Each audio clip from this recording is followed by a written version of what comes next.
তো here you can see preposition. Preposition একটি sentence বা বাক্যের অলংকার। কি বলছে এখানে? প্রিপোজিশন একটি সেন্টেন্স বা বাক্যের অলংকার। অলংকার যেমন একজন মানুষের সৌন্দর্য বাড়িয়ে দেয়, তেমনি বাক্যে প্রিপোজিশন ব্যবহারের মাধ্যমে বাক্যের অর্থের সৌন্দর্য বেড়ে যায়। প্রি শব্দের অর্থ হচ্ছে পূর্বে, আর পজিশন শব্দের অর্থ হচ্ছে অবস্থান। অতএব যে ওয়ার্ড নাউন বা প্রোনাউনের পূর্বে বসে সেন্টেন্স এর সাথে অন্য কোনো ওয়ার্ডের সম্পর্ক স্থাপন করে তাকে প্রিপোজিশন বলে। For example, he goes to school, সে স্কুলে যায়। We live on rice, I come from UK. এই স্কুল, রাইস বা ইউকে, এই ওয়ার্ডগুলোর আগে দেখেন টু আছে, অন আছে, ফ্রম আছে। তার মানে এই ওয়ার্ডগুলো কি? এই ওয়ার্ডগুলোকে আমরা বলছি প্রিপোজিশন। স্কুলটাকে একটা নাউন, রাইস কি noun, UK means United kingdom, so দেশের নাম। নাউন এর আগে প্রিপোজিশন আছে। এখন দেখেন এখানে কি বলছে যে প্রিপোজিশন একটা বাক্যের অলংকার। মানে একটা ছেলেকে আপনি যদি কোট, বুট, শার্ট, টাই পরান, দেখতে যেমন সুন্দর লাগে। একটা মেয়েকে যদি হাতে চুড়ি, কানের দুল, সিনেমার নায়িকাদের সাজায় না, বা নতুন বউকে সাজায় না বিয়ের, সাজালে যেমন দেখতে সুন্দর লাগে, একটা সেন্টেন্স বা বাক্যে প্রেপোজিশনের ব্যবহার করলে ওই সেন্টেন্স বা বাক্যের সৌন্দর্য বেড়ে যায়।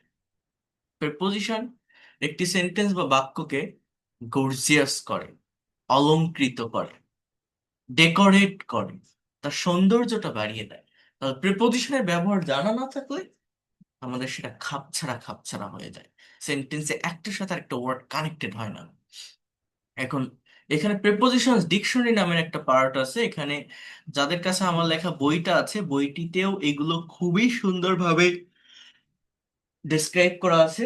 6 বা 7 নাম্বার চ্যাপ্টারে আপনারা, বা মনে হয় 9 নাম্বার চ্যাপ্টারে আছে, বা 8 বা 9, এরকম আপনারা প্রিপোজিশনের ইয়েটা পাবেন।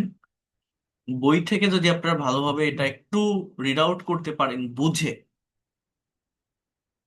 দেখবেন কত দ্রুত ক্লিয়ার হয়। এবং প্রত্যেকটা প্রিপোজিশনে এবার আলাদা ব্যবহার দেওয়া আছে বইটাতে। আমার লেখা যে বইটা স্পিক ইংলিশ উইথ সুনাম, যারা হাতে পেয়েছেন তারা বের করতে পারেন। দেখেন এখানে প্রত্যেকটা প্রেপোজিশনের যে মেইন ব্যবহারটা, অ্যাকচুয়াল ইউজটা কি হয় সেটা দেওয়া। এটা নিয়ে আমি আগে একটু আলোচনা করব। এটা কাভার করার পর প্রত্যেকটা প্রেপোজিশনের আলাদা যে ব্যবহারগুলো আছে সেটা আমরা দেখব। তো এখান থেকে আগে একটু বোঝাই, তাহলে আপনাদের এটা নিতে সহজ হবে। দেখেন, টু নির্দিষ্ট দিকে, প্রতি বা পর্যন্ত বোঝাতে টু প্রিপোজিশনের ব্যবহার হয়। কি বলছে? নির্দিষ্ট দিকে, প্রতি বা পর্যন্ত। অর্থাৎ টু প্রিপোজিশনের যে অ্যাকচুয়াল ব্যবহার বা ইউজ সেটা হচ্ছে কোনো একটা দিকে আসা যাওয়া বোঝায়। কি বললাম বলেন তো? কোনো একটা দিকে। যেমন সে বাজারে যাচ্ছে, he is going to market. সে বাজারে যাচ্ছে, এই যে টু বলছি। আমি স্কুলে যাচ্ছি, I am going to school. কিসের ব্যবহার করছি? টু। অর্থাৎ কোন একটা দিকে, কারো প্রতি বা পর্যন্ত। আমি যদি বলি হি কামস টু মি, সে আমার কাছে আসে। Is he comes to me, আমার কাছে। বুঝছেন কি বললাম বলেন তো? কোথায়? দেখেন, is going to school, he comes to me. এরকম কোন দিকে, কারো কাছে আসা যাওয়া বোঝাতে মূলত টু প্রিপজিশনের ব্যবহার হয়। একটার সাথে একটা কম্পেয়ার করতে হয়। দেখেন এখানে আরেকটা ওয়ার্ড আছে টুয়ার্ডস। দেখেন টুয়ার্ডস, এটা অনেকের কাছে আনফ্যামিলিয়ার বা অপরিচিত মনে হতে পারে। অনির্দিষ্ট কোনো গন্তব্য বোঝাতে বা লক্ষ্য অর্জন করা বোঝাতে এই টুয়ার্ডস প্রিপজিশনের ব্যবহার হয়। অনির্দিষ্ট গন্তব্য বা লক্ষ্য অর্জন মানে, টু মানে নির্দিষ্ট দিক, টুয়ার্ডস মানে অনির্দিষ্ট দিক, আনসার্টেইন ডেস্টিনেশন।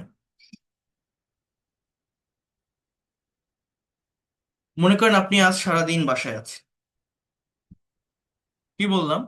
আপনি আজ সারাদিন বাসায় আছেন। এখন আপনার সন্ধ্যাবেলায় মনে হচ্ছে বাসা থেকে একটু বের হতে পারলে ভালো লাগতো, মাইন্ডটা রিফ্রেশ হতো। বাসার পাশে একটা পার্ক আছে, আপনি সেখানে যাবেন। বাসায় সারাদিন বসে আছেন, ভালো লাগছে না, তাই বাইরে বের হবেন। তো আপনি বাসায় আপনার আম্মুকে বলছেন যে আম্মু আমি একটু পার্কের দিকে যাচ্ছি। কি বললাম? আমার কথা বলার টোনটা কেমন? আমি একটু পার্কের দিকে যাচ্ছি। আমি ঠিক পার্ক পর্যন্ত যাব কিনা জানি না, আমি যেতেও পারি, মাঝপথে ফিরেও আসতে পারি ভালো না লাগলে। আমার ভালো লাগছে না বাসায় থাকতে, তাই আমি বের হয়েছি। অর্থাৎ আমি যে পার্কে যাচ্ছি বললাম, এটা কিন্তু আমার নির্দিষ্ট না। আমি একটা আনসার্টেন একটা ডেস্টিনেশনকে ইন্ডিকেট করলাম যে আমি একটু পার্কের দিকে যাচ্ছি। আমরা বলি না আমি একটু স্কুলের দিকে যাচ্ছি, আমি একটু বাজারের দিকে যাচ্ছি। অর্থাৎ ঠিক বাজার পর্যন্ত যাবো কিনা জানি না, ভালো লাগছে না তাই বের হয়েছি। যেতেও পারি, নাও যেতে পারি, মাঝপথে ফিরেও আসতে পারি। In this way you can say that I am going towards park, he is going towards market, এরকম। অর্থাৎ কোন একটা আনসার্টেইন ডেস্টিনেশন, অনির্দিষ্ট কোন একটা দিকে যাওয়া বোঝাতে টুয়ার্ডস এই প্রিপোজিশনের ব্যবহার হয়। আর নির্দিষ্ট একটা দিক বা সার্টেইন কোন ডেস্টিনেশনকে ইন্ডিকেট করতে, নির্দিষ্ট দিকে যাওয়া বোঝাতে টু প্রিপোজিশনের ব্যবহার হয়। অ্যাট স্থান বা সময় বোঝাতে বা নির্দিষ্ট সময়ের পূর্বে অ্যাট বসে, সার্টেইন টাইমের পূর্বে অ্যাট বসে। সার্টেইন টাইমের পূর্বে অ্যাট বসে মানে কি? যেমন আমি আপনাদের রাত 10টায় ক্লাস নিব, এই যে ক্লাস নেওয়ার আগে একটা নোটিশ দেই না? এই কথাটা ইংলিশে কিভাবে আমি বলি? I will take your class at 10 p.m. At 10 p.m. Certain টাইমের আগে এই অ্যাট এর ব্যবহার হয়। I will take your class at 10 p.m. আমি রাত 10টায় আপনাদের ক্লাস নিব।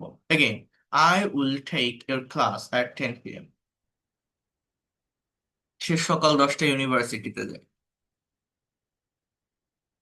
হি goes to university at 10 a.m. In, এই অ্যাটের আরো কিছু ব্যবহার আছে। ছোট জায়গা মানে যে কোনো প্লেসকে, জায়গাকে ইন্ডিকেট করতে অ্যাট এবং ইন এই দুইটা প্রেপোজিশনে ব্যবহার হয়। তুলনামূলক বড় জায়গাটাকে ইন বসে, ছোট জায়গাটাকে অ্যাট বসে, বিষয়টা হচ্ছে এই। তো ইনের ব্যবহারটা কেমন? ইন একটা পাওয়ারফুল প্রেপোজিশন। যেমন এখানে বলছে মাস বা বছর, কোনো বড় স্থান, কোনো ভাষা বা বিষয় বা কোনো কিছুর মধ্যে বোঝাতে ইন বসে। যেমন এই জায়গাটা একটু বোঝেন। হি ওয়াজ বর্ন ইন জানুয়ারি, সে জানুয়ারি মাসে জন্মগ্রহণ করেছিল। হি ওয়াজ বর্ন ইন জানুয়ারি।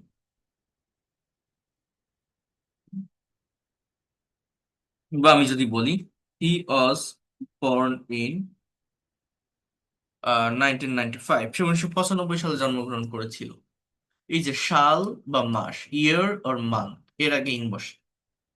কোনো বড় স্থান, যেমন আই লিভ ইন বাংলাদেশ, আমি বাংলাদেশে বাস করি। এই যে বাংলাদেশ, অর্থাৎ country or capital or any kinds of place, যেটা তুলনামূলক অনেক বড়, সেই জায়গার আগে ইন বসে।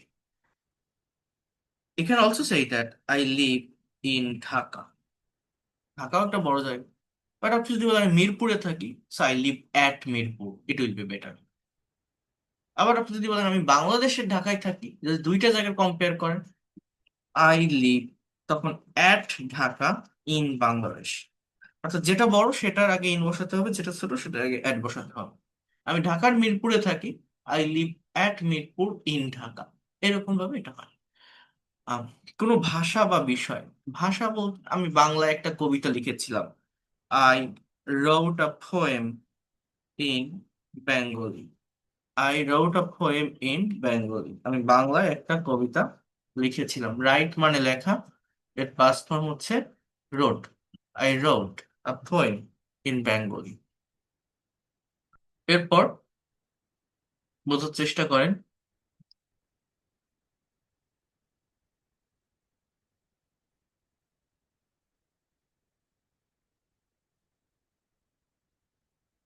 সে ইংরেজিতে মাস্টার্স করছে বা অনার্স করছে, একটা সাবজেক্ট না এটা? বা সে, হি ইজ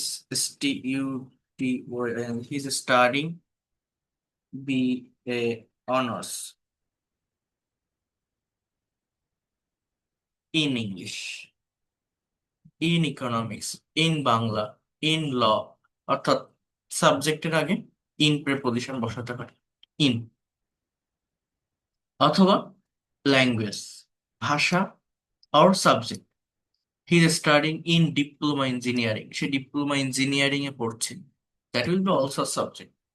সো এটা বুঝতে হবে, কোন একটা প্রতিষ্ঠানে আপনি ইনস্ট্যান্টলি মানে রাইট নাও পড়তেছেন, you are pursuing graduation from there, so you can say that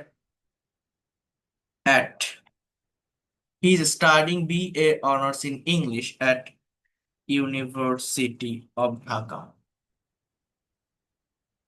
এই প্রতিষ্ঠানের আগে at Dhaka college, at Eden মহিলা কলেজ, প্রতিষ্ঠানের আগে অ্যাট, আর সাবজেক্টের আগে ইন, এটা মনে রাখবেন। বাট কোন একটা প্রতিষ্ঠান থেকে পড়ে বের হয়েছেন, আপনার গ্রাজুয়েশন কমপ্লিট হয়ে গেছে, you have completed your graduation, then you can say that I have completed my graduation in English, সাবজেক্টের আগে in, from university of Dhaka. অর্থাৎ একটা জায়গা থেকে বিচ্যুত হয়ে যাচ্ছেন, থেকে, চেয়ে, হতে, বিচ্যুত হওয়া। সো ফ্রম এর ব্যবহারটা হয় তখন from university of Dhaka. I hope you have understood about that. About মানে সম্পর্কে। I know about English grammar, I know everything about English grammar, আমি ইংলিশ গ্রামার সম্পর্কে সবকিছু জানি। বিটুইন, দুইজন ব্যক্তির মধ্যে বোঝাতে। Divide the apple between Rahim and Karim, Rahim এবং করিমের মধ্যে আপেলটা ভাগ করে দাও। What I have said, divide the apple between Rahim and Karim among, among, দুইয়ের অধিক ব্যক্তির মধ্যে বোঝাতে অ্যামং এর ব্যবহার হয়। Divide the apple among Rahim Karim and Jasim, divide the apple among Rahim Karim and Jasim. Against মানে বিরুদ্ধে, অ্যাক্রস মানে অতিক্রম, আফটার মানে পরে, বিফোর মানে আগে, অন, আমরা জানি অন মানে উপরে, অ্যাবভ মানে উপরে, ওভার মানে উপরে। এদের কিছু কিছু পার্থক্য আছে, আর এদের একটা জায়গায় যে ব্যবহার এরকম না, অন্যান্য জায়গায় ব্যবহার আছে। যেমন অন মানে আমরা জানি উপরে, এটা হচ্ছে স্থির বস্তু স্পর্শ করে উপরে বোঝাতে বসে, স্থির বস্তু স্পর্শ করে উপরে বোঝাতে মূলত এই অনের ব্যবহার হয়। কিন্তু এখানে আরেকটা ব্যবহার আছে, কোনো বার বা তারিখের পূর্বে আবার অন বসে। বার বা তারিখ মানে এই জিনিসটা আমাদের একটু যদি আলাদাভাবে দেখা হয়, এটা আমি আগেও দেখাইছিলাম, সেটা হচ্ছে কেমন, দেখেন ইংলিশ ল্যাঙ্গুয়েজে টাইম রিলেটেড প্রেপোজিশন, কিসের কথা বলছি, টাইম রিলেটেড প্রেপোজিশন, অর্থাৎ যেটা হচ্ছে সময়কে ইন্ডিকেট করে, সময় বা টাইম। এই টাইম রিলেটেড প্রেপোজিশন আছে তিনটা, সেটা হচ্ছে অ্যাট, ইন অ্যান্ড অন। এই তিনটা হচ্ছে টাইম রিলেটেড প্রেপোজিশন। সার্টেন টাইমের আগে অ্যাট বসে, যেমন ওই যে বললাম না, I will take your class at 10 PM। এখন দেখেন, মানে এই প্রিপোজিশন গুলো কিন্তু অন্যান্য জায়গাতেও ব্যবহার আছে, বাট শুধুমাত্র সময়কে বা টাইমকে ইন্ডিকেট করতে আবার এই তিনটা প্রিপোজিশন ব্যবহার হয়। এখন ঘড়ির কাঁটা, একটা দুইটা তিনটা চারটা পাঁচটা দশটা, সার্টেন টাইমের আগে অ্যাট বসে। মান্থ অর ইয়ার, মাস বা বছরের আগে ইন বসে, ওই যে বললাম না যে হি ওয়াজ বর্ন, সে জন্মগ্রহণ করেছিল ইন জানুয়ারি, অথবা হি ওয়াজ বর্ন ইন 1995, এরকম মাস বা সালের আগে কি বসে, ইন বসে। কিন্তু আমি যদি বলতাম সে 1995 সালের ডিসেম্বর মাসে জন্মগ্রহণ করেছিল বা ডিসেম্বরের 10 তারিখ জন্মগ্রহণ করেছিল, তখন আমার ইংলিশটা কি হয়, তখন আমার ইংলিশটা হয় he was born on 10th December, এবার কমা দিয়ে ওই ইয়েটা লিখতে হয়, সালটা লিখতে হয় 1995, এরকম। আমি যদি বলি যে ফেব্রুয়ারি মাসে স্বাধীনতা শহীদ দিবস পালন করা হয় বা আন্তর্জাতিক মাতৃভাষা দিবস পালন করা হয়, ইন্টারন্যাশনাল, বোঝার চেষ্টা করেন,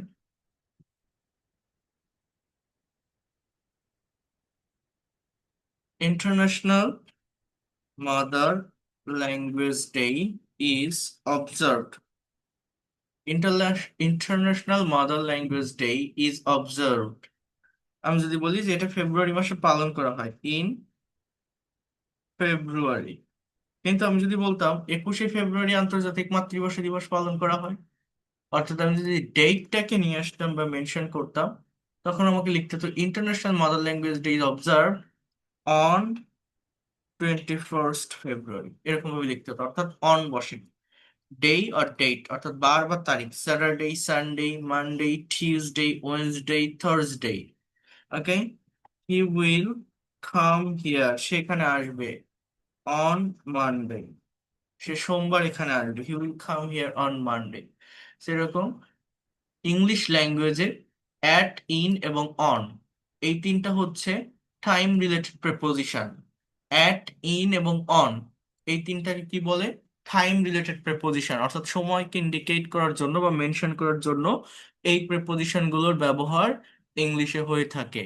সার্টেন টাইমের আগে অ্যাট প্রেপোজিশন বসে, সার্টেন টাইম বা ঘড়ির কাঁটা, মান্থ অর ইয়ার্স, মাস বা বছরের আগে অন বসে, ডে অর ডেট অর্থাৎ বার বা তারিখের আগে অন বসে, মাস বা বছরের আগে ইন বসে, মাস বা বছর, এই যে জানুয়ারি, ফেব্রুয়ারি, মার্চ, এপ্রিল, হ্যাঁ, মে।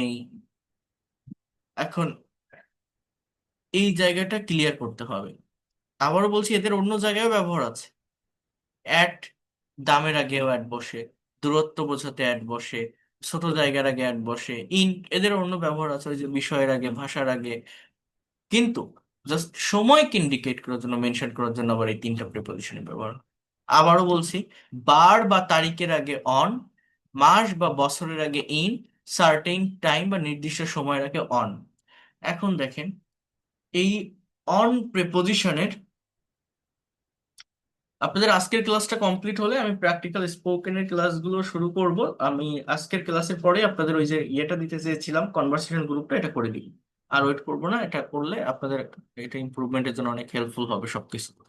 আচ্ছা, যেটা বলছি, আহ এই প্রিপোজিশন গুলোর আমাদের মেইন যে ব্যবহারটা, অর্থাৎ অন বলতে আমরা কি জানি? উপরে, above এর মানে উপরে, ওভার এর মানে উপরে। এদের পার্থক্যটা হচ্ছে, এটা আমি বলছিলাম যারা ফ্রি ক্লাস এটা করেছিলেন, সেটা হচ্ছে বিভিন্ন competitive exam, bank job, BCS, যে কোনো জায়গায় যদি প্রিপোজিশন থেকে কোশ্চেন আসে, মূলত এই জায়গাটা থেকে বেশি কোশ্চেন আসে। যেমন একটা সেন্টেন্স এরকম দিয়ে দিল, হ্যাঁ, এই দেখেন, দ্য বার্ডস আর ফ্লাইং, এবার এখানে ড্যাশ দিয়ে the tree, the birds are flying dash the tree, on হবে, অ্যাবাভ হবে না ওভার হবে, আপনি কি দিবেন? এই জায়গাটায় কনফিউশনটা তৈরি হয়। পাখিগুলো গাছের উপর দিয়ে উঠছে, এখন এখানে অন, অ্যাবাভ না ওভার, এই জিনিসটা আমাকে বুঝতে হবে। বিভিন্ন কম্পিটিটিভ এক্সামে যদি কোশ্চেন আসে এরকম ভাবে আসে। অন স্থির বস্তুকে স্পর্শ করে উপরে বোঝায়। যেমন আমি এখন ক্লাস নিচ্ছি, আমার টেবিলের উপর একটা ফোন আছে, একটা পানির বোতল আছে, একটা বই আছে, একটা মাউস আছে, একটা ল্যাপটপ আছে, একটা ডেস্কটপ আছে। এগুলো কোথায় আছে? আমার টেবিলের উপরে আছে। আমার অবজেক্টটা কি? টেবিল। এগুলো টেবিলের সঙ্গে টাচ করে আছে, so I can say that the desktop is on my table, the laptop is on my table, the mobile is on my table, the bottle of water is on my table. অ্যাবাবটা হচ্ছে অবজেক্টকে স্পর্শ না করে, অবজেক্টকে স্পর্শ না করে উপরে স্থির অবস্থায় কিছু থাকে। যেমন আমার মাথার উপর একটা এয়ার কন্ডিশন আছে, একটা সিলিং ফ্যান আছে, একটা কারেন্টের বাল্ব আছে, যেটা দেয়ালের সাথে, অলের সাথে লাগানো, লাইটের সাথে। কোথায় আছে বলছি বলেন তো? আমার মাথার উপরে আছে, সেটা বলছি। এখানে অবজেক্টটা কি? আমার মাথা। এখন ওই জিনিসগুলো, এয়ার কন্ডিশন, সিলিং ফ্যান, স্থির অবস্থায় আছে, বা কারেন্টের বাল্ব, এগুলো তো একটা জায়গায় দাঁড়ানো, একটা জায়গায় সেট করা। তো এগুলো কি আমার মাথার সাথে টাচ করে আছে? না। তো যদি অবজেক্টকে স্পর্শ না করে স্থির অবস্থায় কোনো কিছু থাকে, তখন অ্যাবাভ এর ব্যবহার হয়। The light is above my head, the air condition is above my head, the ceiling fan is above my head. আর অবজেক্টকে স্পর্শ না করে উপরে যদি কোনো কিছু চলমান থাকে, গতিশীল কোনো অবস্থা যদি প্রকাশ পায়, তখন ওভার প্রিপোজিশনে ব্যবহার হয়। প্লেনটা এইমাত্র মাটির উপর দিয়ে উড়ে গেল, দা, বা উড়ে যাচ্ছে, the plane is going over the land, the plane is going over the land. পাখিগুলো গাছের উপর দিয়ে উড়ছে, the birds are flying over the tree. The birds are flying over the tree. পাখিগুলো গাছের উপর দিয়ে উড়ছে, the birds are flying over the tree. Cricket খেলা হয় না, কমেন্ট্রিতে ধারাভাষ্যকার বলে লফটেড সিক্স, যখন একটা ব্যাটসম্যান ছয় মারে দেখবেন বলে lofted six over the boundary. যখন ব্যাটসম্যান বলটাকে হিট করে ওই বলটা গ্রাউন্ডকে স্পর্শ না করে উপর দিকে সীমানায় পড়ে। ওই যে অবজেক্ট অর্থাৎ ওই গ্রাউন্ডকে স্পর্শ না করে উপরে গতিশীল অবস্থায় থাকে, এখানে মূলত ওভার প্রিপোজিশনের ব্যবহারটা হয়। এই হচ্ছে পার্থক্য। তাহলে কি বললাম, অবজেক্টকে স্পর্শ করে উপরে থাকলে অনের ব্যবহার, অবজেক্টকে স্পর্শ না করে উপরে স্থির অবস্থায় থাকলে অ্যাবাভ এর ব্যবহার, অবজেক্টকে স্পর্শ না করে উপরে চলমান অবস্থায় কোনো কিছু থাকলে ওভার এই প্রিপোজিশনটার ব্যবহার হয়। যে কথাগুলো বলছি আপনারা কি নিতে পারছেন, বুঝতে পারছেন কথাগুলো? এটা বলার পর বুঝতে পারছি। নিজেদের নিজেদের একটু প্র্যাকটিস করতে হবে, এখানে নিজেদের প্র্যাকটিসটা জরুরি। আমি আমি দেখেন, এরকম প্র্যাকটিক্যাল এক্সাম্পল যদি না দেই, আমি ধীরে ধীরে বলছি, প্রত্যেকটা বিষয়ে সময় নিচ্ছি, এটা না দিলে হয় কি, আপনি আমার বইটা তো আপনার কাছে আছে, এই লাইভ ক্লাসের বেনিফিটটা কি দেখেন। আপনি, আমি যদি বলি আজকে আপনি প্রিপোজিশনের চ্যাপ্টার পড়ে আসবেন, দেখেন আপনার বুঝতে কিন্তু সমস্যা নেই, ইংরেজি দেওয়া আছে, বাংলাও লেখা আছে। আপনি গতানুগতিক ধারায় পড়তেছেন কিভাবে, এই যে আন্ডার, কোনো কিছু নিচে বোঝাতে বা কারো চেয়ে বয়সে ছোট বোঝাতে আন্ডার বসে। বিলো, অবস্থান বা পদমর্যাদার দিক থেকে নিচে বোঝাতে বিলো বসে। বিহাইন্ড মানে পিছনে, বিয়ন্ড মানে নির্দিষ্ট সময় পর বা কল্পনার বাহিরে। আপনি ইংরেজি দেখতেছেন, বাংলা পড়তেছেন, কিন্তু আপনি কি প্র্যাকটিক্যালি জিনিসটাকে অ্যাডাপ্ট করতে পারতেছেন? যে নির্দিষ্ট সময় পর কল্পনার বাইরে মানেটা কি, এই বাংলাটারই মানে কি, এইটা কি আমরা বুঝি? এটা বুঝি না বলেই কিন্তু ইংলিশ পারি না, বা বিভিন্ন গ্রামার বই পড়েও পারি না। লাইভ ক্লাস করার বেনিফিট হচ্ছে এইটা, এই যে জিনিসটা যে নির্দিষ্ট সময় পর বা কল্পনার বাহিরে বা সামর্থ্যের বাহিরে বোঝাতে বিয়ন্ড বসে। জিনিসটাকে আমি প্র্যাকটিক্যাল এক্সাম্পল যদি আমি না দেখি ইংলিশে, এটা আমি তো প্র্যাকটিক্যালি অ্যাডাপ্ট করতে পারবো না, এই বিয়ন্ড ওয়ার্ডটাকে। সেটা করতে হবে। যেমন আপনি বাজারে একটা বাইক কিনবেন, ইয়ামাহার শোরুমে গেছেন, আপনার R15 ভার্সন 3, 4, যেটাই হোক একটা গাড়ি পছন্দ হয়েছে। এখন মনে করেন তার দাম 5.5 লাখ টাকা বা 4.5 লাখ টাকা, যাই হোক। এখন ইয়ামাহা শোরুমে গিয়ে আপনার আরেকটা গাড়ি পছন্দ হয়ে গেল, R15M, ওই যে সিলভার কালারের একটা বাইক আছে দেখবেন, 6 লাখের উপরে দাম। এখন ওই বাইকটার গায়ে হাত দিয়ে আপনি বলছেন এই বাইকটার যা দাম, এত টাকা আপনার কাছে নেই, অর্থাৎ এই বাইকের প্রাইসটা আমার সাধ্যের বাহিরে, আমার কল্পনার বাহিরে, আমার সীমানার বাহিরে, আমার সামর্থ্যের বাহিরে, এত টাকা আমার কাছে নেই। তো ওই বাইকটাকে দেখে বা দেখিয়ে আপনি এই কথাটা বলছেন, the price of this bike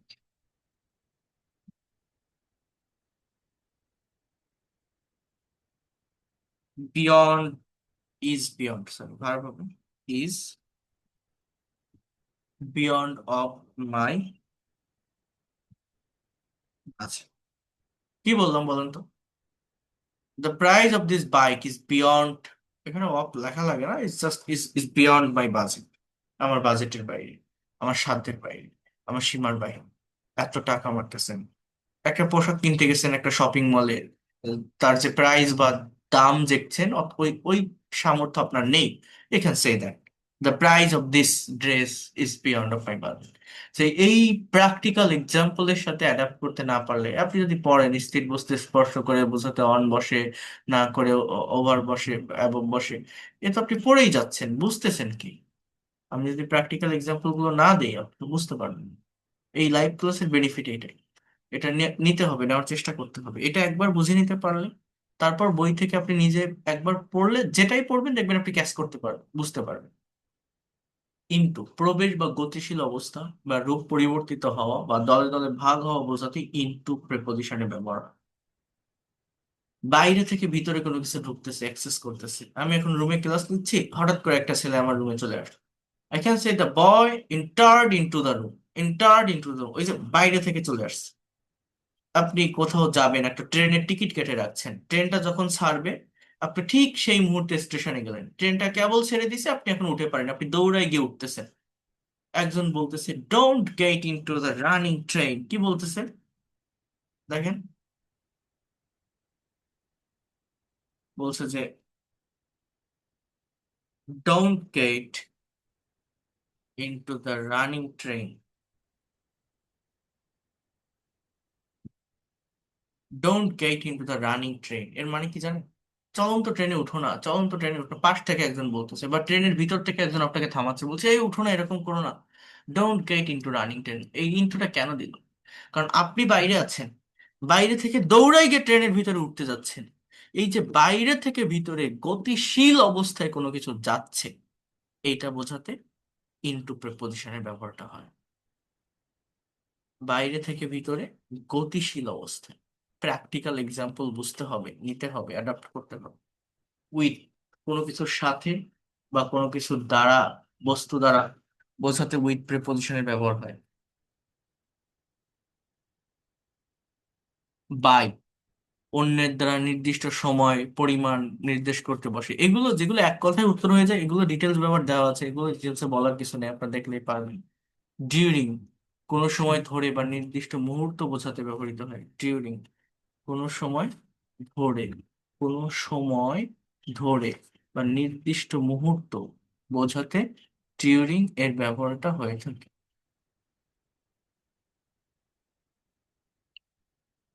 for, জন্য বা কারণ বোঝাতে ফর এর ব্যবহারটা হয়, জন্য বা কারণ।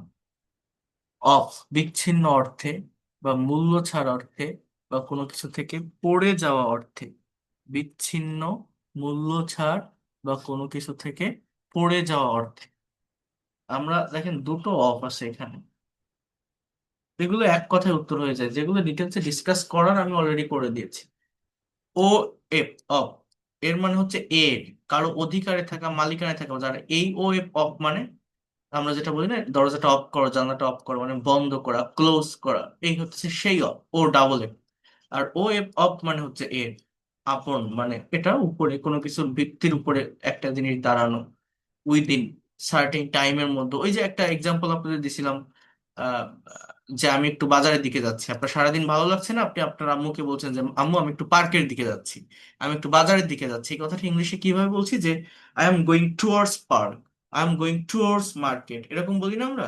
I am going towards park, towards market. এখন আপনি যদি বলেন যে আমি 20 মিনিটের মধ্যে ফিরে আসবো, এই যে সার্টেন একটা টাইমের মধ্যে কোনো কাজ কমপ্লিট করা, কি বললাম? আমি 20 মিনিটের মধ্যে ফিরে আসবো, সার্টেন টাইমের মধ্যে কোনো একটা কাজ কমপ্লিট করা।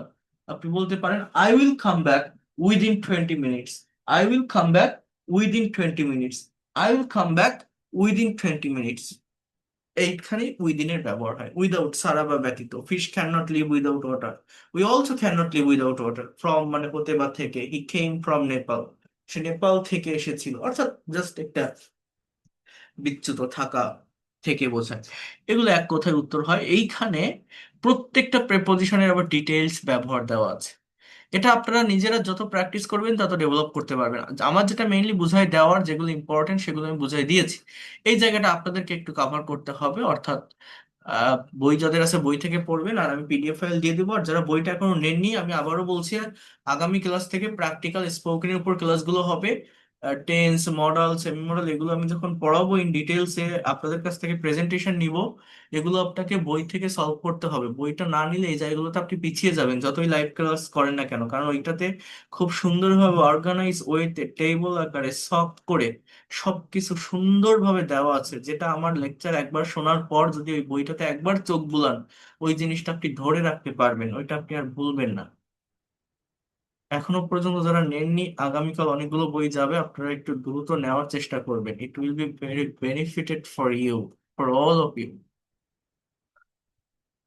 তো এখানে 30টা প্রেপোজিশনের ব্যবহার দেওয়া আছে, এটা ছাড়াও 12টাকে আলাদা করে দিয়েছে, অর্থাৎ সবগুলো যদি মনে রাখতে না পারেন, অ্যাটলিস্ট সেই 12টাও যদি কেউ পড়তে পারেন, একদম লাস্টে আমি লিখে দিয়েছি, তাহলে আপনার স্পিকিং বা রাইটিং চালিয়ে যেতে পারবেন। এখন মেইনলি আরেকটা কথা বা আরেকটা বিষয় হচ্ছে যে এই যে 12টা এখানে আবার আলাদা করে দিয়েছি, যে সব থেকে গুরুত্বপূর্ণ প্রিপোজিশন হচ্ছে এগুলো। হ্যাঁ, তো এগুলো আপনার একটু করে ফেলবেন। এখন মেইন কথা যেটা বলছিলাম সেটা হচ্ছে আমি কিন্তু প্রচুর পরিমাণে প্র্যাকটিক্যাল প্যাসেজ পড়াই, ছোট ছোট রুলস স্ট্রাকচারের উপর আমি কখনোই ডিপেন্ড করি না। তো এটা তো বাংলা দেওয়া আছে, ইংলিশ দেওয়া আছে, আপনারা একবার পড়বেন। তারপর এটা ডেভেলপমেন্টে কিভাবে আসে দেখেন, এটা তো একদিনে পড়ে বা শেষ করা যায় না বা মুখস্থ করা যায় না। এই বেসিক কনসেপ্টগুলো নিয়ে রাখলে আমি যখন প্র্যাকটিক্যালি একটা প্যাসেজ সলভ করব, অ্যানালাইসিস করব, সেখানে যখন প্রেপোজিশন পাবো আমি আপনাদের বলবো, আমি আপনাদের দেখিয়ে দিব যে দেখেন এইখানে এই প্রেপোজিশনের ব্যবহারটা আছে কিন্তু ঠিক এই কারণে, এই জন্য ব্যবহার হচ্ছে। ওইভাবে 8-10টা প্যাসেজ সলভ করবেন, তার ভিতরে যে প্রেপোজিশন গুলো পাবো ওই কনসেপ্ট যদি আমি আপনাকে দিতে পারি, আপনি যদি নিতে পারেন, প্যাসেজ অ্যানালাইসিস করতে সক্ষম হন, দেখবেন এটা নিয়ে আপনার কোনো ধরনের দুর্বলতা থাকবে না। প্র্যাকটিক্যালি সবকিছু পড়তে হবে। তারপরে দেখেন এখানে আমি একটু দেখাই যেটা দেওয়া আছে। ইউজ অফ অ্যাট, ছোট স্থান শহর বা জায়গার পূর্বে অ্যাট বসে। He lives at Mirpur, he lives at Noakhali. নির্দিষ্ট সময় বোঝাতে অ্যাট বসে। I go to school at 9 AM, he goes to university at 10 AM। দূরত্ব বোঝাতে অ্যাট বসে। Dhaka is at 200 kilometre from here, Sylhet is at 100 kilometre from here. দামের পূর্বে অ্যাট বসে। পটেটো সেলস অ্যাট 50 টাকা পার কেজি, আপেল sells at 150 টাকা পার KG, apple sales at 150 টাকা পার KG. এট এর ব্যবহার কতগুলো দেখছেন, ছোট জায়গায়। আমি প্রথমে কি কি দেখাইছিলাম যে জাস্ট সার্টেন টাইম আর প্লেস, বাট এখানে আরো তিনটা বেশি আছে। যে দূরত্ব বোঝাতে অ্যাড বসে, ডিস্টেন্স বা ডেস্টিনেশন। দামের পূর্বে অ্যাড বসে। বয়স বোঝাতে বলছে যে হি পাস্ট এসএসসি অ্যাট 16, সে 16 সালে এসএসসি পাস করেছিল বা 16তে এসএসসি পাস করেছিল। হি পাস্ট এইচএসসি অ্যাট 18। কোনো কিছুর উপর সংলগ্ন বোঝাতে অন বসে, যেটা অবজেক্টকে স্পর্শ করে থাকে। এগুলো আমি বুঝাই দিয়েছি এখানে যেটা আছে, এগুলো বাংলা দেওয়া আছে। আপনি জাস্ট আপনার মতো করে একবার একটু প্র্যাকটিস করতে পারলে নিতে পারবেন এটা। আগে যদি আপনি একটু প্র্যাকটিস করেন তাহলে বেশি ভালো হয়। তারপরে যদি আপনার কোনোটা বুঝতে সমস্যা হয় আমি আপনাকে বুঝাই দিব, অর্থাৎ আমার অনুরোধ থাকবে আপনার নিজেরা আগে একটু এটা করে আসবেন, হ্যাঁ। Keep the mobile on the table, মোবাইলটা টেবিলের উপর রাখো। এই যে অবজেক্টকে স্পর্শ করে কিছু উপরে আছে। বার, দিন বা তারিখের পূর্বে অন বসে। I went there on Saturday, আমি শনিবার সেখানে গিয়েছিলাম। He will come here on 17 June, সে জুনের 17 তারিখ এখানে আসবে। নদীর তীর বোঝাতে অন বসে। Dhaka is on the Buriganga, Dhaka Buriganga নদীর তীরে অবস্থিত। Khulna is on the Rupsa, Khulna Rupsa নদীর তীরে অবস্থিত। নির্ভরতা বোঝাতে অন বসে। উই লিভ অন রাইস, আমরা ভাতের উপর বেঁচে থাকি, ভাত খেয়ে বেঁচে থাকি। He lives on his father, সে তার বাবার উপর নির্ভর করে বাঁচে। ফ্লোরের সংখ্যা বোঝাতে অন বসে। The bank is on the 5th floor, hour class is on the 3rd floor. আপনি নতুন একটা ইউনিভার্সিটিতে অ্যাডমিশন নিয়েছেন, আপনার এক ক্লাসমেটকে জিজ্ঞাসা করছেন হোয়ার ইজ আওয়ার ক্লাস, সে বলছে our class is on the 3rd floor. হ্যাঁ, নদীর তীর। তাহলে আপনারা যে শহরে থাকেন, Dhaka is on the Buriganga, Sylhet is on the Surma, Chittagong is on the Karnaphuli, Barisal is on the Kirtankhola. বলা যায় না?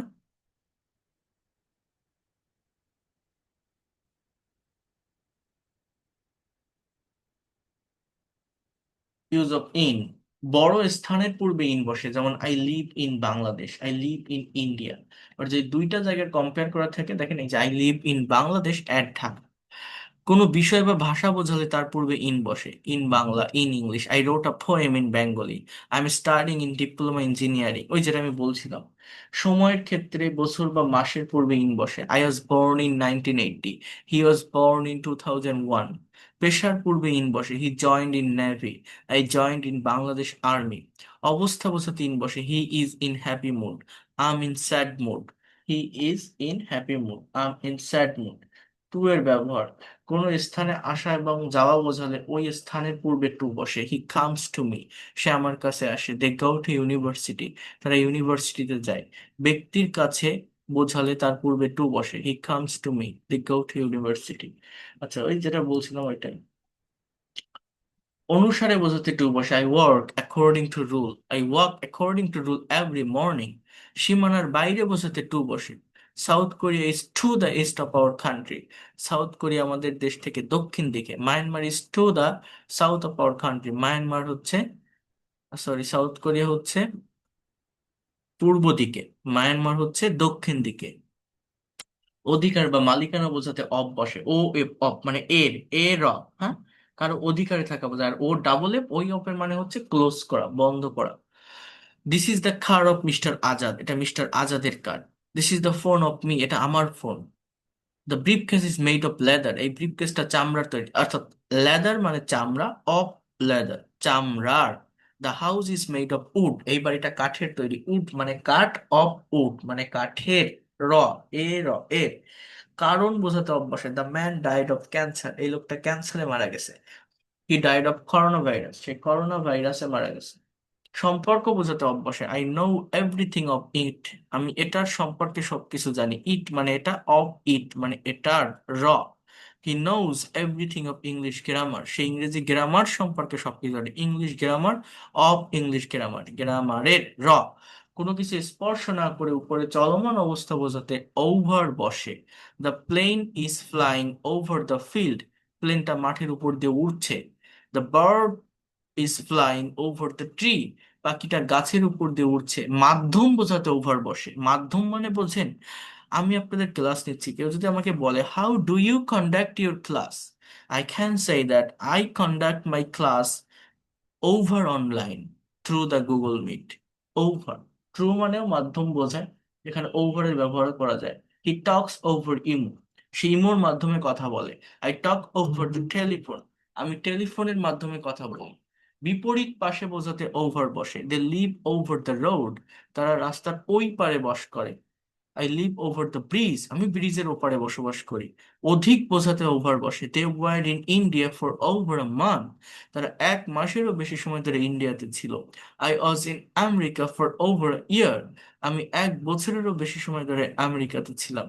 সমগ্র বা সারা বোঝাতে ওভার বসে।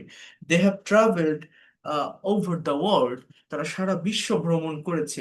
I will travel all over the world, আমি সারা বিশ্ব ভ্রমণ করব। I will travel all over the world, আমি সারা বিশ্ব ভ্রমণ করব। এটা খুবই সহজ, এখানে যা কিছু আছে সবই এক কথায় হয়ে যায়। এটা আপনারা নিজেরা একটু দেখবেন, দেখলেই পারবেন। দেখেন ফর মানে জন্য, I'd like to do something for you, আমি তোমার জন্য কিছু করতে চাই। I am waiting for you, আমি তোমার জন্য অপেক্ষা করছি। এইভাবে এগুলো আপনারা নিজেরা একটু দেখলেই পারবেন, এখানে কঠিন কিছু না। বাই এর ব্যবহার পাশে বোঝাতে বাই বসে। She sat by me, I sat by her. I will go there by road, হ্যাঁ he achieved success by hard labour, মানে বাই মানে কি মাধ্যম, যে সে সফলতা অর্জন করেছিল কঠোর পরিশ্রমের মাধ্যমে। প্রেপোজিশন গুলো মানে ইজিলি নিতে হয়, এটাকে বেশি আহ, ইয়ে করতে হয় না। ডিপলি নিলে আপনি বুঝবেন না, কনফিউশনে পড়ে যাবেন। কারণ একটার পরিবর্তে আর একটা বসানো যায়, এটা অল্প কিছু সেন্স এদিক ওদিক হয় মেনটেন করে। যেমন দেখেন, এখানে বলছে মূল্য বোঝাতে ফর বসে, দেখছেন? যেমন I bought a mobile for 1000 টাকা, আমি 1000 টাকায় একটা মোবাইল কিনেছিলাম।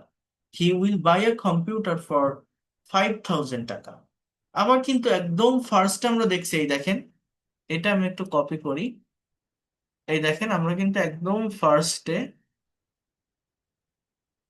এই যে এইখানে দেখছি যে দামের পূর্বে অ্যাড বসে, তাহলে আপনার পার্থক্যটা কি হবে? যে পটেটো সেলস অ্যাট 50 টাকা পার কেজি, আপেল সেলস অ্যাট 150 টাকা পার কেজি। আবার এখানে আমরা এটা দেখতেছি যে I bought a mobile for 1000 টাকা। পার্থক্যটা এরকম যে বিনিময় বোঝাতে মূলত ফর বসে। বিনিময়, বিনিময় মানে ওই যে বললাম না, ফর মানে মাধ্যমে। এই এই দুটো সেন্টেন্সের অর্থের একটু ভিন্নতা আছে। যেমন আলু 50 টাকায় বিক্রি হয়, বাংলাদেশে টাকায়। আপেল 150 টাকায় প্রতি কেজি বিক্রি হয়। আর এইটার মানে হচ্ছে এই ফর, যেটা যেটা টাকা দেখাচ্ছে, মাধ্যম বোঝায়, মাধ্যম। বিনিময় যেটাকে বলে বিনিময়, বিনিময়। যেমন আমি 1000 টাকার বিনিময়ে একটা মোবাইল কিনেছিলাম, এর বাংলাটা হচ্ছে এরকম। এই যে I bought a mobile for 10,000 টাকা, আমি 1000 টাকায় কিনেছিলাম এরকম না, আমি 1000 টাকা দিয়ে কিনেছিলাম। 1000 টাকার বিনিময়ে একটা মোবাইল নিয়েছিলাম, কিনেছিলাম। He will buy a computer for 5000 টাকা, সে 5000 টাকার বিনিময়ে একটা কম্পিউটার কিনবে। এই ধরনের কিছু সূক্ষ্ম পার্থক্য থাকে।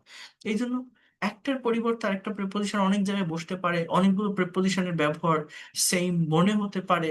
তো কনফিউশন ক্রিয়েট করার কিছু নেই, আপনার যেটা ভালো লাগে সেটা বসাবেন। আপনি যদি একবার একটু এটা সম্পর্কে কনসেপ্ট নিতে পারেন, আপনার কোনো ভুল হবে না।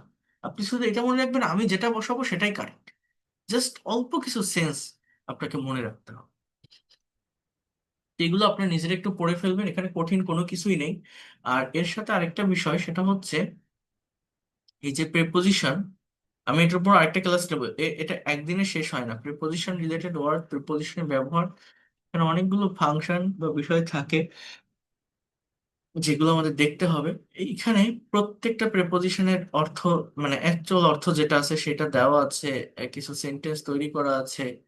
কিন্তু মেইন যে বিষয়টা, মেইনলি একটা কথা আমি আপনাদের বলি, ইংলিশ ল্যাঙ্গুয়েজে অ্যাপ্রোপ্রিয়েট প্রিপোজিশন নামের একটা চ্যাপ্টার আছে। অ্যাপ্রোপ্রিয়েট প্রিপোজিশন অর্থাৎ নির্দিষ্ট কিছু ওয়ার্ডের সাথে নির্দিষ্ট কিছু প্রিপোজিশনের ব্যবহার হয়ে একটা নির্দিষ্ট মানে দেয়।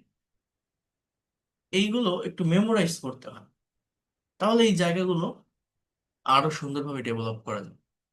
তো সেটা আমি দেখাবো, বিশেষ করে BCS, bank job, admission test, এই সমস্ত কম্পিটিটিভ এক্সামগুলোতে এই অ্যাপ্রোপ্রিয়েট প্রিপোজিশন থেকে কোশ্চেন আসে। হুম। তো এটা আমি আপনাদেরকে দেখাবো, টেনশনের কারণ নেই।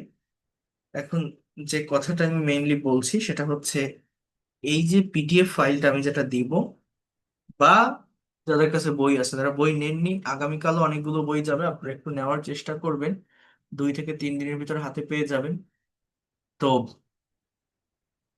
আগে নিজেরা একটু পড়ে ফেলো, মেইন কথা হচ্ছে এটা। নিজেরা আগে প্র্যাকটিস করেন, কারণ আমি দেখালে আপনি দেখতেছেন, বুঝতেছেন, বাট নিজে যদি দেখে আসেন, তারপর যদি আমি আপনাকে দেখাই, জিনিসটা আপনার বুঝতে সহজ হবে, এবং আপনার কোশ্চেন থাকলে সেই কোশ্চেনটা আপনি করতে পারবেন। আমি আবারও বলছি, এটা নিজের প্র্যাকটিসের উপর ডিপেন্ড করবে। একবার একটু এটা আপনি ভালোভাবে দেখে আসেন। বোঝা গেল আমি কি বললাম? জি স্যার। আচ্ছা। আর আর আর এইটার ক্লাসের রেকর্ড দেওয়ার পরে আমি এই পর্যন্ত যে কয়টা ক্লাস নিয়েছি সবগুলো পরপর সাজিয়ে দিব, অর্থাৎ গ্রামারের যাদের যে জায়গায় সমস্যা আছে ক্লাসগুলো দেখবেন, ঠিক হয়ে যাবে। নেক্সট ক্লাস হচ্ছে আমাদের স্পোকেনের ফার্স্ট ক্লাস। স্পোকেন ইংলিশের ভিতরে আমরা মুভ করব, অ্যাডভান্স গ্রামার যা আছে সেটা স্পোকেন কাভার করার পর করবো, কারণ আপনারা যারা ভর্তি হয়েছেন মোস্ট অফ দ্য স্টুডেন্ট চান আমি ইংলিশে একটু কথা বলবো। আমি বছরের পর বছর ইংরেজি শিখে আসতেছি, আমি কথা বলতে পারি না, আমি এই জায়গাটা ডেভেলপ করতে চাই। It's a dream for everyone that I will speak in English. So how can you develop your speaking skill? I will show you from next class. After completing this session, speaking খুবই সহজ, easily নিতে পারবেন।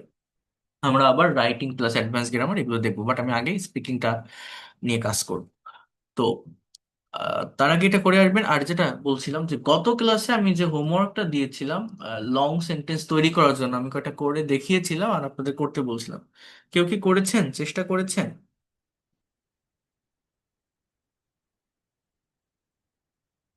গত ক্লাসে বলছিলাম adverbial ফ্রেজের ব্যবহার করে long sentence. একটা দুইটা করেছিলাম স্যার।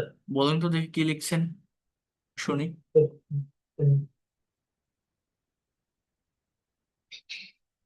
খাতাটা বের করে অল্প কিছু। আর কেউ করেননি?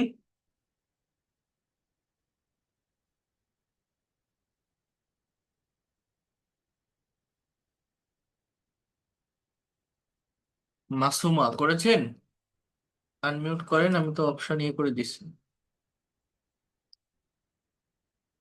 না স্যার, আমি ফার্স্ট দিন ক্লাস করে পরের ক্লাসগুলো করতে পারি না, আমার মোবাইলে সমস্যা ছিল। আর কে করেছেন বলেন?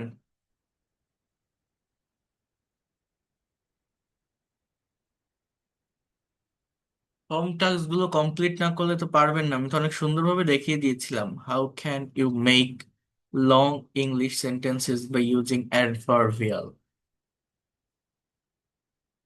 ছোট ছোট সেন্টেন্স থেকে কিভাবে বড় সেন্টেন্স তৈরি করা যায়, এগুলো একটু করতে হবে। যাই হোক, প্রেপোজিশন যেটা বলছি এটা কিন্তু প্রত্যেকে একটু পড়ে ফেলবেন, ঠিক আছে? কথা ক্লিয়ার? প্রেপোজিশনের যে ব্যবহারটা। স্যার একটা প্রশ্ন ছিল।